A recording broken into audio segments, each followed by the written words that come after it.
Before po, ang background ko po ay registered nurse at licensed broker. Before po, meron po kaming traditional na business, ang computer shop. Noong una, tama, okay lang din po yung kinikita, pero later on, sa dami nakakompetensya sa labas, naghanap kami ng alternative na pagkakakitaan. Kaya noong June 2009, na-introduce sa amin ni Upline Dario Gurion ang B-Mobile. Dahil po sa B-Mobile, ginawa po namin B-Mobile, one year na po kami mahigit dito. Nagkaroon po kami ng sariling bahay sa Makati at saka meron po kami isang paupahan na nagpaparental po kami ngayon.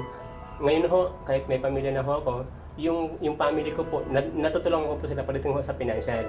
At ang maganda rin po dyan, yung kanilang panghanap buhay ho, nabibigyan ko po sila ng isa pang magandang hanap buhay. So, yun ho ang ginawa po sa amin ng B-Mobile. Lumaki po ako sa B-Mobile, kaya po ako lumaki dyan dahil syempre, pag sinishare ko ho itong business ng B-Mobile, sinasabi ko ho kung ano po ang opportunity na meron ho sa B-Mobile na pwede rin po nila makuha, kung ano po yung mga gusto nila makuha para sa pamilya ho nila. At yun nga po, kung halimbawa, kayo ho, no, nakikinig po kayo ngayon dyan, member ka po ng B-Mobile o matagal ka na po member ng B-Mobile, gawin nyo lang ho, tuloy-tuloy nyo lang itong negosyo ng B-Mobile. Kasi ang maganda po rito, pag tinuloy-tuloy niyo po ang negosyo ng B-Mobile at sa tingin niyo po, akala mo parang napakadinig pa para sa iyo, bukas ho, pagputok ng araw, ikaw na rin ang magkukwento ng mga maganda na nangyari sa iyo.